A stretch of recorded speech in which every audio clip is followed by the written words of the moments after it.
శోభన్ బాబుకి రూపాయి ఎగ్గొట్టినోడు లేడు, కృష్ణ గారికి రూపాయి సరిగ్గా ఇచ్చినోడు లేడు అని ఒక సామెత.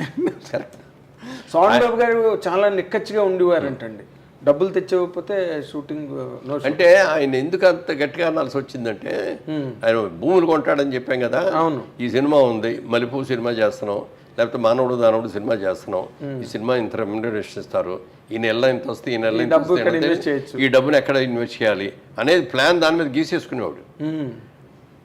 వచ్చి నోట్బుక్ ఉండేది ఇట్లా, షార్ట్ లేనప్పుడు అక్కడ తీసుకొని చూసుకుంటుంది ఏదో రాసుకుంటూ ఉండేవాడు.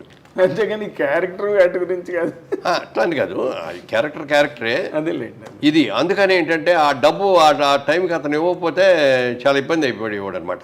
ఇన్స్టాల్మెంట్ కట్టాలి కదా. మరి వీళ్ళ సాధక బాధకాలు కూడా అవసరమే కదా సార్. అట్లే డిఫరెంట్గా పాటించుకుంటే ఎక్కడ ఉంటారు కానీ. అదేలేండి అదే అంటే మనం కృష్ణ గారితో కంపారిజన్లో కృష్ణ గారితో కంపేర్ చేసుకుంటే కృష్ణ గారి తర్వాత ఎవరైనా కృష్ణ గారు ఎవరైనా సరే మేమందరం కూడా అయింది. కాకపోతే నేను కూడా అదే స్కూల్. నేనంటే బిజినెస్లోంచి వచ్చాను కాబట్టి ఫైనాన్స్లో ఎంత కష్టపడతారు, మరి ఎంత డబ్బు తీసుకొచ్చి పెడతాడు నిర్మాత. అవును అవును సార్. ఫస్ట్ ఖర్చు పెట్టేదంతా ఆయన, ఆఖరణ చిల్లర ఎత్తుకునేది ఎవరంటే ప్రొడ్యూసర్. అవునండి, అది వస్తే ఇంకో సినిమా తీస్తాడు, లేకపోతే నిర్మాతల హీరోవా మీరు దర్శకుల హీరోవా అంటే నిర్మాతల హీరో. నేను నిర్మాతల హీరో. అందుకని ఆ కష్టకాలు తెలుసు కాబట్టి నేను ఏ రోజున కూడా డబ్బులు ఇస్తే రాను అనే మాట అనలా. ఓకే, ఇచ్చింది తీసుకున్నా. అదే పైగా మీరు కృష్ణ గారి ఇన్ఫ్లుయెన్స్ క్లాస్మేట్స్ కూడా కదా మీ ఇద్దరును. అంటే కృష్ణ గారి తాలూకా ఈ ట్రాజెక్టరీ ఏదైతే ఉందో, ఆయన వస్తూనే మోసగాడు చేసేయడం, వస్తూనే ఇంకేదో చేసేయడం, వద్దంటుంటే అల్లూరి సీతారామరాజు తీసేయడం, అసలు అవన్నీ చూస్తే మీకు ఎలా అనిపించింది అంటే ఆ కృష్ణ ఈ కృష్ణ ఒకటేనా? అదే అన్న, కాలేజీలో ఉండేవాడు, నోట్లోంచి మాట కూడా బయటకు వచ్చేది కాదు. మాట్లాడటం కూడా సినిమా షూటింగ్లో తెగ మాట్లాడేసేస్తూ ఉండేవాడు బయట. అవునండి, బయట కూర్చోగానే ఏ సినిమా రిలీజ్ గానే ఇది ఫస్ట్ డే ఎంత వచ్చి సెకండ్ డే ఇది ఎంత ఎంత ఎంత బిజినెస్ చేస్తే ఇవన్నీ చెప్తూ ఉండేవాడు. అందరు కలిసి చూడేవారు, అందరు కూర్చొని నవ్వుకుంటూ ఉండేవారు. అసలు హుషారుగా ఉండేది. ఆయన సినిమా అయినా రోజు బ్రహ్మాండంగా ఉంది నాగేంద్ర మన సినిమా అన్నాడు. అంటే అనుకున్నాను, ఓకే సార్ కంగ్రాచులేషన్ సార్ అన్నాను. మర్నాడే కలిసాను నేను, జరిపోయింది 70mm మెడ్రాస్లో. మర్నాడు ఇలా సెట్లకు వెళ్ళగానే, నిన్న చెప్పిన రిపోర్ట్ తప్పయ్యా నాగేంద్ర, మన సినిమా ఫ్లాప్, డబ్బాలు పంపించేస్తారు చెప్పాడు. నాకు ఎలా రియాక్ట్ అవ్వాలి, ఎంత బాగా చెప్పుకునేవాడు, కూడా అంత ధైర్యంగా చెప్పాడు. అవతల వాళ్ళ సినిమా కూడా ఈ సూపర్ బ్రదర్స్ అని AVS డైరెక్ట్ చేసిన సినిమాకి చిరంజీవి గారును కృష్ణ గారు ఇద్దరు గెస్ట్స్గా వచ్చారు, చీఫ్ గెస్ట్లుగా. అయిపోయిన తర్వాత బయటకు వచ్చి కూర్చున్న తర్వాత చిరంజీవి గారిది అది అప్పుడు ఏదో మాస్టర్ ఏదో సినిమా రిలీజ్ అయింది సార్. అప్పుడే మాస్టర్ రిలీజ్ అయితే మొత్తం టౌన్ రికార్డులన్నీ చిరంజీవి గారికి చెప్పారండి కృష్ణ గారి పక్కన కూర్చుని. ఏ సినిమా అనకాపల్లి దగ్గర నుంచి అంటే ఫింగర్ చిరంజీవి గారు అయితే మీరు నమ్మరు, ఆశ్చర్యపోయారండి.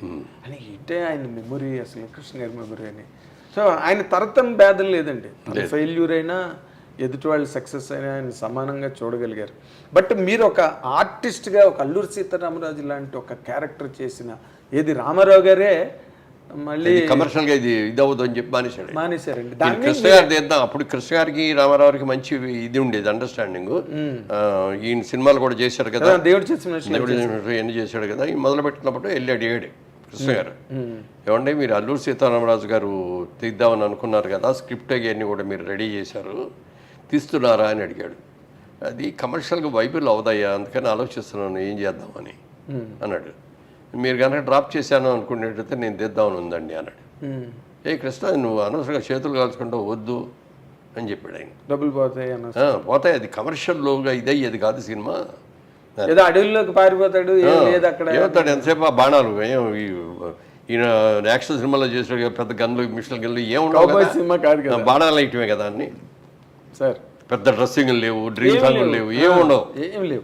దానికి ఆయన ఏంటంటే సినిమా స్కోప్లో తీసేసి మొత్తం అవుట్డోర్ తీసుకెళ్ళి చింతపల్లి ఫారెస్ట్ల దగ్గర పెట్టేసి అందరు క్యాంప్ అక్కడ పెట్టేసేసి అట్లా. ఆ డైరెక్టర్ కూడా మొదటి రోజే హార్ట్ అటాక్ వచ్చింది రామచంద్రరావుకి. వస్తే ఏం చేయాలని తెలియకపోతే ముందు హాస్పిటల్కి తీసుకెళ్ళిపోండి, వైజాగ్ అక్కడికి తీసుకెళ్ళి ఇది చేశారు. అప్పుడు అక్కడ దగ్గరికి అది అక్కడ చేసి వెళ్ళేటప్పుడు రామచంద్రరావు మీరేం కంగారు పడకుండా వెళ్ళండి, ఎవరినో మీరు చేసుకొని మీరే తిరిగి వస్తారు, మీరు తిరిగి వచ్చేవరకు నేను డైరెక్ట్ చేస్తాను అండి అన్నాడు. అప్పుడు దాకా డైరెక్షన్ కూడా తెలియదు వీరికి. ఓకే, కాకపోతే అంటే దాంట్లో సబ్జెక్ట్ అంతా కులంకషంగా ఏ టు జడ్ తెలుసు కాబట్టి అదే మొదలు పెడుతున్నాడు కాబట్టి ఆయన చేయటం మొదలెట్టాడు. మొదలు పెట్టేసాడు. సినిమా డైరెక్టర్ ఎవరు పేరంటే ఆయన పేరే వేసాడు. అవునండి, వి రామచంద్ర గారి పేరే ఉంటుంది. ఆయన తర్వాత వచ్చి అసలు తగ్గి ఆయన వచ్చి మళ్ళీ షూట్ చేయలే. అవును, పోయారు. మొత్తం అంతా ఈయనే చేశాడు, ఆయన చనిపోయాడు. అవును, డైరెక్టర్ అతని పేరే చేశాడు. అలాంటి మారల్ వాల్యూస్ అసలు కృష్ణ తర్వాత డబ్బులు కూడా ఫ్యామిలీకి పంపించాడు. సినిమా మొత్తం డైరెక్ట్ చేస్తే ఎంత ఇస్తాడో ఆ అమౌంట్ అంతా కూడా ఇచ్చి పంపించాడు. గ్రేట్ కదా సార్ నిజంగా. అందుకే అన్నది నిజంగా ఇండస్ట్రీలో దేవుడు అంటే దేవుడే. అవి ఎవరు పెట్టారండి కాలేజీలో ఆ పేరు దేవుడు అని అతనికి? నేను మాత్రం పెట్టలేదు, కానీ ఎవరు పెట్టారు చాలా ముందు చూపుతో పెట్టాడు అనిపిస్తుంది. నిజంగా అంటే దేవుడు అన్న పేరు దేవుడే పెట్టాడేమో అనిపిస్తుంది. లేకపోతే అసలు అలాంటి ఆలోచన ఇప్పుడు ఏదో బొంగమూతనో ఏదో జడ్డివాడో ఇలాంటివే పెడతారు, కానీ దేవుడు అని పెట్టడం ఏంటి సార్? అంటే తెల్లటి బట్టలు వేసుకొని చక్కగా అందంగా ఉండి వైట్ డ్రెస్ వేసుకుని, వైట్ డ్రెస్ ఎక్కువ వేసేవాడు. మంచి జుట్టు, గిరదాల జుట్టు చాలా బాగుండేది అప్పుడు.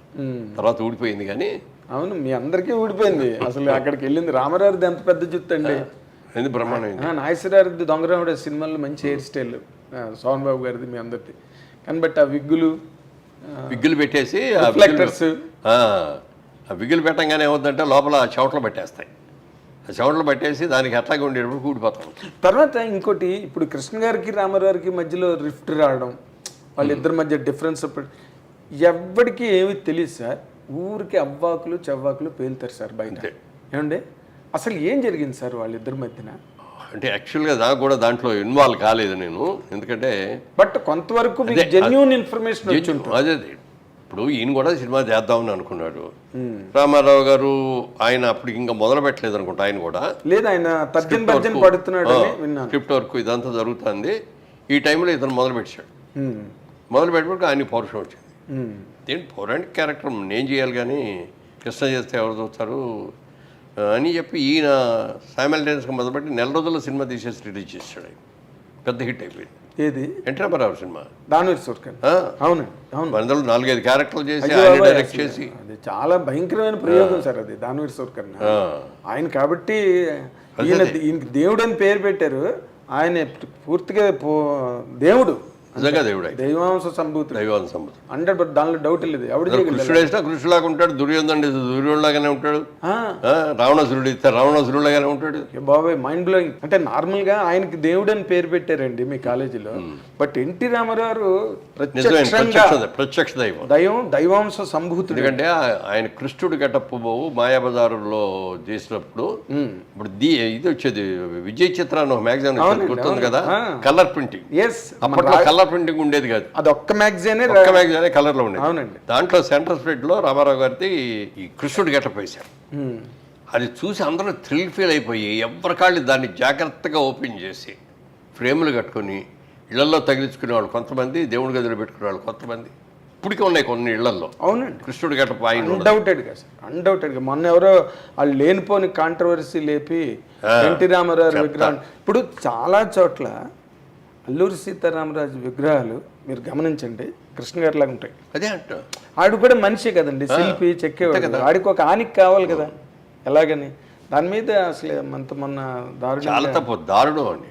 పాపం ఎన్ఆర్ఐ అమెరికా నుంచి అందులో తీసుకొచ్చి బోల్డ్ అంత అమౌంట్ పెట్టి ఒక అద్భుతమైన ఇది చేయాలని చాలా పెద్ద విగ్రహం అది. అవును, అంత చేస్తే మన ఇండస్ట్రీ వాళ్ళు దానికి ఎదురు తిరిగి ఇది చేశారు. దీని వెనక అప్పుడు ఎంక్వైరీ చేస్తే ఏంటంటే పొలిటికల్లో ఇది జరిగింది. ఈయన ఇది పెట్టేసేస్తే అజయ్ కుమార్ గారు కదా మినిస్టర్, అవును, ఈయన పేరు వచ్చేస్తుంది అని చెప్పి దాన్ని దెబ్బ కొట్టడం కోసం యాదవ్లు ఆర్టిస్టులు వాళ్ళని కొంత ఇది చేసేసి వాళ్ళే డబ్బులు ఇచ్చి ఇది చేసి నేను పెట్టించారు పొలిటికల్గా. ఓకే, ఇప్పుడు వరకు రాలా. ఇక నిన్న ఏదో మాటల మీద ఆయనే ఫోన్ చేశారు, ఏమైంది కేసు అంటే, అది ఇప్పుడప్పుడే తేలేటట్లేదండి, ఈ విగ్రహాన్ని అప్పటిదాకా అట్లా ఉంచడం ఇష్టం లేదు, పక్కన ఎవరిదో ల్యాండ్ ఉంది, ఆ ల్యాండ్ అతను కూడా ఇస్తున్నాడు, అక్కడ పెట్టేసి చేస్తున్నాం, తొందరలో దాన్ని స్టార్ట్ చేస్తాం, ప్రతిష్ఠించేస్తాం చెప్పారండి. చెప్పాడే. Okay, very good, very good.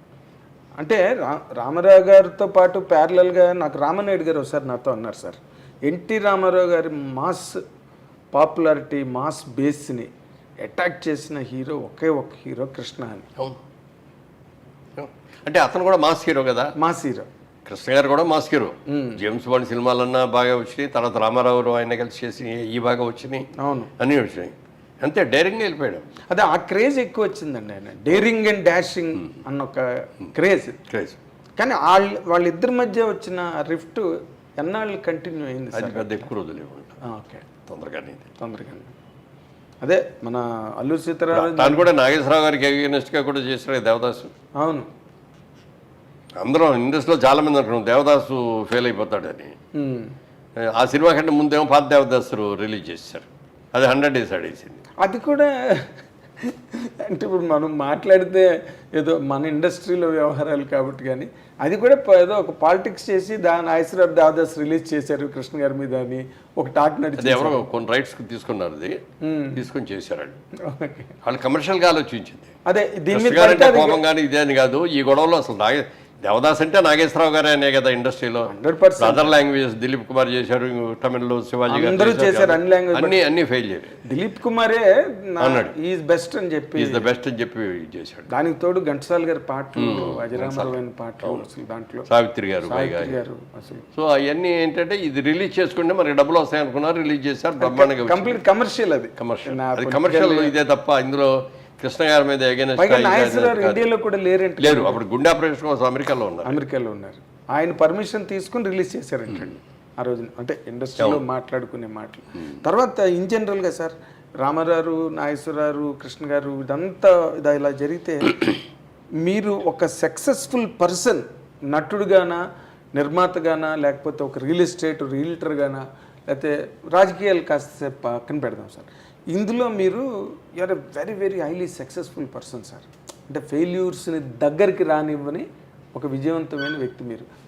మీ అంత ఒక విజయవంతమైన వ్యక్తి అంటే మీ తాలూకా క్రమశిక్షణ అనండి, పట్టుదల, దీక్ష, ఏమైనా అనండి దాన్ని. But you're a successful man till this minute.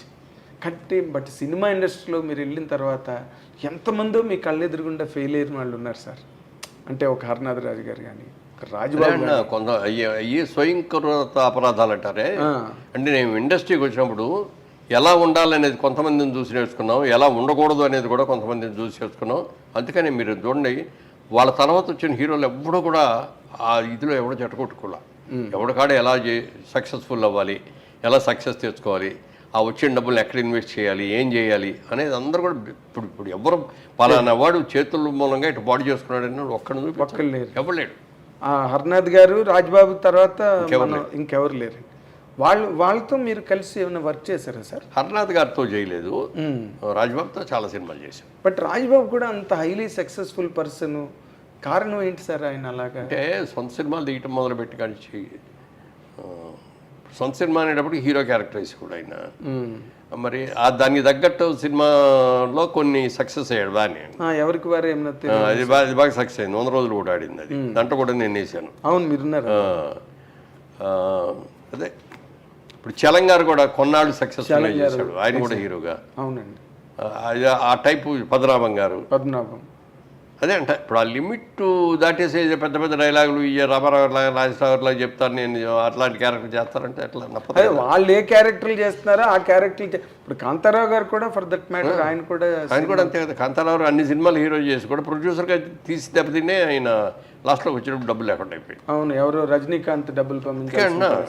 ఇప్పుడు సినిమా సక్సెస్ అవుద్దా లేదా అనేది మన చేతుల్లో లేదండి. అవును, కాబట్టి ఏంటంటే మన కెపాసిటీ ఏంటి, మనం ఎంతవరకు ఖర్చు పెట్టవచ్చు, ఎంతవరకు దీని మీద రిస్క్ చేయొచ్చు అనేది చూసుకునేవాళ్ళం. అందులో మా బ్రదర్ కిషోర్ ఆడిటింగ్లో బాగా ఎక్స్పర్ట్, బ్రహ్మాండ కంపెనీలో చదువుకున్నాడు. అందుకని ఎప్పటికప్పుడు ఇది 4 జిల్లాలు బేరాలు వచ్చి అమ్మేసేద్దాం అనేవాడు. ఎందుకు సినిమా చాలా బాగా వచ్చింది, ఏం అక్కర్లేదు అనేవాడు. నేను ముందు మనం సేఫ్ అవ్వాలి అనేవాడు. ఆ సేఫ్ అవడానికి ఏమేమి కావాలో ఎన్ని చేసేవాడు. తర్వాత సినిమా మనం అనుకున్నంత సక్సెస్ అవుతా లేదనేది వేరే చెప్పలేం కదా, చెప్పలేము. అందుకని ముందు సేఫ్ అయిపోవాలి అనేది తమ్ముడికి ఉండేది. అయితే మీ సక్సెస్లో ఎక్కువ భాగం కిషోర్ గారికి ఇవ్వాలి. డిఫరెంట్గా ప్రొడక్షన్ సైడ్గా ఎక్కడ ₹1 వేస్ట్ అనేది లేకుండా చేసేవాడు ప్రొడక్షన్. తర్వాత అసలు స్క్రిప్ట్ నిర్వహణ అని చెప్పి పెట్టాం అతని పేరు. మొత్తం స్క్రిప్ట్ రెడీ చేసి చూసుకునేవాడు. చేసిన తర్వాత డైరెక్టర్ని అడిగేవాడు. సబ్జెక్ట్ సెలక్షన్ అవన్నీ నేను కూర్చునేవాడిని. సబ్జెక్ట్ సెలక్షన్ అయిపోయిన తర్వాత గణేష్ పాత్ర వాళ్ళు రాయటం అన్నీ అయిపోయింది. డైరెక్టర్ ఒక్కటే అడిగేవాడు, ప్రతి ఎన్ని క్యారెక్టర్లు ఉన్నాయో రాయండి. ఓహో క్యారెక్టర్ 3 పేర్లు రాయండి. ఆర్టిస్టులు artist first preference, second preference, third preference. Choice.